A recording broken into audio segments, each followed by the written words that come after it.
पैदा करिए, अपने भीतर एक भरोसा उत्पन्न करिए, एक दृढ़ता उत्पन्न करिए। एक पत्र देखिए, एक पत्र में क्या लिखा? सारे सरोवर, सारे कुंड, सारे तीर्थ वहां पर आकर विराजमान हो जाते हैं।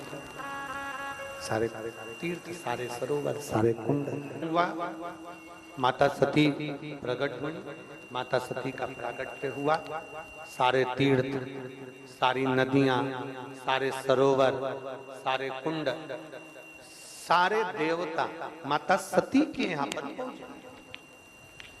पार्वती जी का जन्म हुआ, सारे देवता, सारे तीर्थ, सारे देवता, सारे कुंड, सब माता पार्वती, माता पार्वती जी के यहाँ पहुंचे। अब विचार करिए, मैनावती के दिल में, मैनावती के हृदय में, मैनावती के मन में एक भाव उत्पन्न हो गया, मैनावती के हृदय में एक भाव उत्पन्न हुआ। मैनावती ने विचार किया कि ये एक बात हमें बताओ। हिमालय राज से पूछा कि ये बताओ कि समझ में नहीं आया, इन देवताओं को निमंत्रण किसने दिया?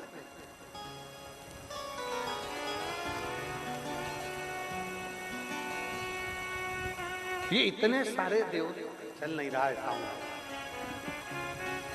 इन देवताओं को निमंत्रण किसने दिया? कौन ने इन देवताओं को बुलाया कि पार्वती जी के यहाँ आना? कौन ने इन देवताओं को बुलाया कि माता सती के यहाँ आना? इनको निमंत्रण किसने दिया? इन सारे तीर्थों को बुलाया गया, ये सारे तीर्थ यहाँ आए, तो इन तीर्थों को निमंत्रण किसने दिया? सारी नदियों को, सारी बावड़ियों को, सारे सरोवर को, सारे कुंड को, इनको निमंत्रण किसने दिया? कौन ने बुलाया? ये निमंत्रण दिया तो दिया किसने? कौन? शिव महापुराण कहती है, हिमालय राज ने कहा कि हो सकता है कि देवऋषि नारद ने इन सारे देवताओं को निमंत्रण दे दिया हो। देवऋषि नारद ने निमंत्रण दिया, देवऋषि नारद जी को बुलाया। देवऋषि नारद पधारे, श्रीमन नारायण, श्रीमन नारायण, श्रीमन देवऋषि नारद पधारे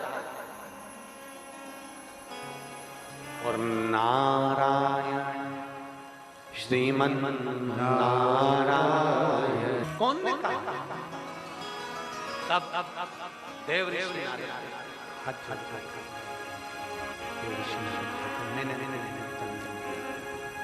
देवऋषि नारद मैंने कोई निमंत्रण नहीं दिया, मैंने कोई निमंत्रण दिया। मैं आपको ब्रह्मदेव के पास में लेकर चलता हूं हिमालय। अब देखिए, नारद जी ब्रह्मदेव के पास लेकर जाएं, उससे पहले ब्रह्मा जी स्वयं हिमालय भीतर कर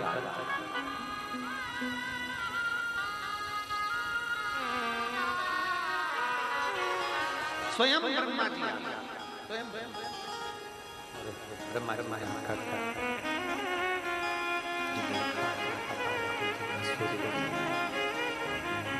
ब्रह्मा जी जो पार्वती का स्वरूप देख रहे थे, ब्रह्मा जी माता पार्वती जी का स्वरूप का दर्शन कर रहे थे, सारे देवता देखकर आश्चर्य कर रहे। देवऋषि नारद ने ब्रह्मा जी को चरण छूकर थोड़ा सा हिलाया और हिलाकर पूछा कि ये तो बताओ कि इन सारे देवताओं को पार्वती जी के यहाँ भेजा किसने?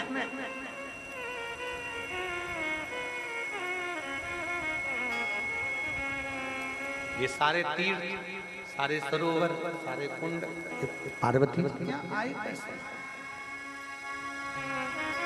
ब्रह्मा जी ने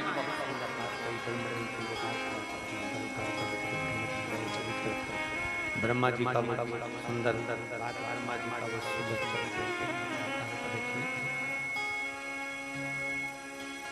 ब्रह्मदेव का वो संवाद आप अपने अंदर उतार कर रखिए। ब्रह्मा जी ने देवऋषि नारद से कहा, ब्रह्मा जी ने देवऋषि नारद से बोला, ब्रह्मा जी देवऋषि नारद नारद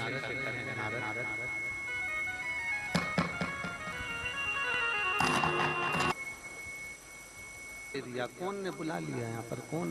शंभु शंभु शंभु शरणे पड़ी मांग घड़ी रे घड़ी दुख काटो दया करीन दर्शन ओ शंभु शरणे पड़ी।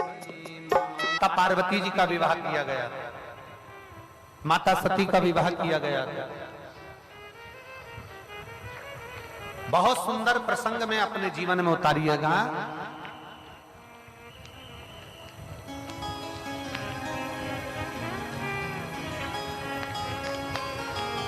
बहुत वैभव देखकर, बहुत धन देखकर, बहुत संपदा देखकर बेटी का विवाह नहीं करना।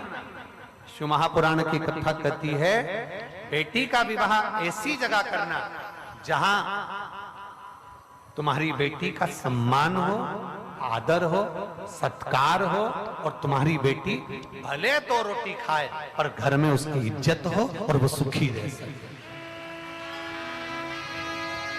बेटी की इज्जत हो, सम्मान हो, आदर हो, सत्कार हो, ऐसी जगह बेटी का विवाह ना करा जाए जहां बेटी दुखी रहे। धन देख लिया, बहुत सारा पंप देख लिया, बहुत सारा बंगला देख लिया, बहुत सारी गाड़ी देख ली, बहुत सारा वैभव देख लिया, और मालूम पड़े बेटी के जीवन में दुख भारी पड़ जाए, क्या मतलब? प्रयास करो बेटी संस्कारवान को दी जाए, बेटी को संस्कारवान को प्रदान किया जाए, ये प्रयास किया जाए।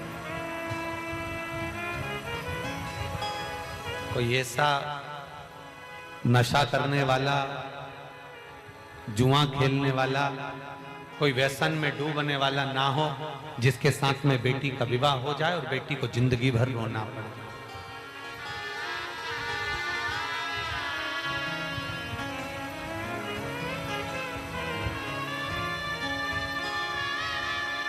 पंडित ऐश्वर्य भार्गव जी से हम चर्चा कर रहे थे, तो हम भिखारी के हाथ में पैसा मत देना, ऐसे भिखारी के कटोरे में पैसा मत देना जो तुम्हारे यहाँ से लेकर जाए, शाम को मदिरा पान कर ले, मांसाहार कर ले, जुआ खेल ले, ऐसे के हाथ में धन न दीजिए। गाय गलत के हाथ में चली जाती है तो गौ माता रोते रोते बद्दुआ देती है, लक्ष्मी गलत के हाथ में चली जाती है तो रोते रोते बद्दुआ देती है, और बेटी जिसकी शादी हम कर रहे हैं किसी गलत के हाथ में अगर कन्यादान हो जाता है तो वो बेटी रोती है तो बाप को भी रोना पड़ता है। इसलिए 3 सोच समझ कर देने का प्रयास, 3 सोच समझ कर। और मेरा बेटियों से भी निवेदन है,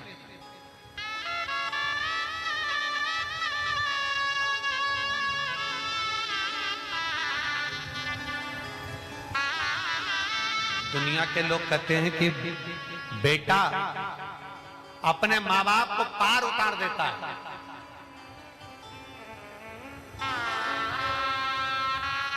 दुनिया के लोग कहते हैं बेटा अपने माँ बाप को पार उतार देता है। शिव महापुराण की कथा कहती है, भगवान शंकर की 6 लड़कियां, 5 जया, विषहरा, शामली बारी, दौतली, देव, और एक जम के बोलो जरा, अशोक सुंदर। लोग कहते हैं बेटा माँ बाप को पार उतार देता है। शिव महापुराण की कथा कहती है, एक अशोक सुंदरी, एक अशोक सुंदरी जिसको शादी करने के लिए, जिसको विवाह करने के लिए ढेर सारे असुर भी आए, देवता भी आए, गंधर्व भी आए, अशोक सुंदरी से विवाह करने के लिए आए। एक अशोक सुंदरी, पर अशोक सुंदरी ने मना कर दिया। अशोक सुंदरी ने कह दिया, मेरे पिता और मेरी माता पार्वती जहां मेरा विवाह करना चाहेंगी मैं वहां पर विवाह करूंगी, मैं उनके विपरीत नहीं जा सकती, मैं उनके विपरीत में नहीं जाऊंगी, उनके विपरीत नहीं जाऊंगी। मेरा संपूर्ण विदिशा क्या सारे भारत की बेटियों से निवेदन है। आया तो गाड़ी छूट गई, तो क्या वो यमराज के सामने नाम बताओगे तो ना छूटोगे? और अंत समय प्रभु आना पड़ेगा, वचन दिया तो निभाना पड़ेगा। आए ना आए प्रभु कुटुंब कबीरा, अंत समय प्रभु आना पड़ेगा। वचन दिया तो निभाना पड़ेगा, और अंत समय प्रभु आना पड़ेगा।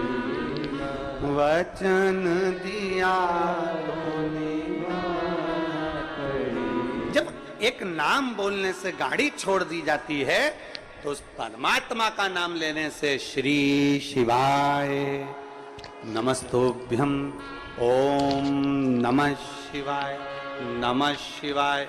जब राम नाम, कृष्ण नाम, शिव नाम, परमात्मा का नाम हम जब लेते हैं तो वो यमराज भी छोड़ देता, छोड़ना पड़ता है। मार्कंडे बाबा का चरित्र कहता है, मार्कंडे बाबा को केवल छोटी सी उम्र मिली थी और कह दिया उसके माता पिता ने शंकर जी को पकड़ ले, शिव जी को पकड़ा। आखिरी में शंकर का गुणगान कर रहे थे, नाम ले रहे थे और यमराज आ गया, छोड़ना पड़ा। नाम का असर बड़ा होता है। जैसे ही फोन लगाया, नाम दिया कि किसकी गाड़ी, नाम सुना, छोड़ दी गई। तो परमात्मा का नाम लोगे तो यम की कैद से भी छूट जाओ।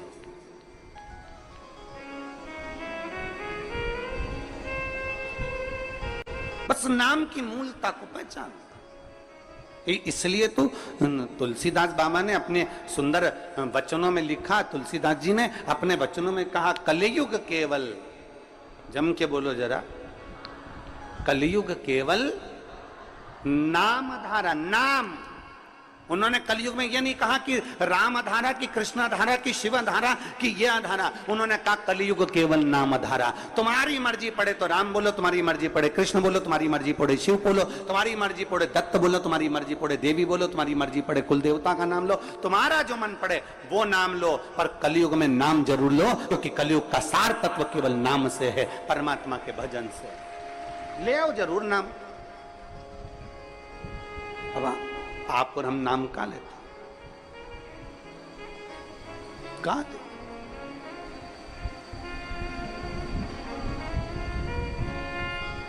एक पत्र है, आपकी अर्धांगिनी माता पार्वती जी कर रही, आपकी अर्धांगिनी विवाह कर कर आई, नंदी पर चढ़ाट छोड़कर, हिमालय राज का पूरा वैभव छोड़कर, हिमालय राज का पूरा ठाट छोड़कर, हिमालय राज के घर की पूरी पूंजी छोड़कर, हिमालय राज के घर का पूरा वैभव छोड़कर, ये बेटी हिमालय राज की आपके साथ में विवाह कर कर यहाँ आई। पर आपके यहाँ तो कोई ठाट है ही नहीं, आपके यहाँ तो कोई सुविधा है ही नहीं, आपके यहाँ तो यही शमशान पड़ा हुआ है, खुली जमीन पड़ी हुई है। बस जहाँ कैलाश पड़ा हुआ है, पूरे कैलाश में जहाँ चाहो वहाँ रह लो, किसी कंदरा में प्रवेश कर जाओ, किसी गुफा में जाकर भोजन कर लो, कंदमूल फल मिल जाए तो पा लीजिए और आराम से अपना आनंद पाइए। पूछा मेरे भोलेनाथ ने, पार्वती क्या चाहती हो, तुम चाहती क्या? पार्वती जी ने कहा, प्रभु कोई सुविधा तो होना चाहिए ना।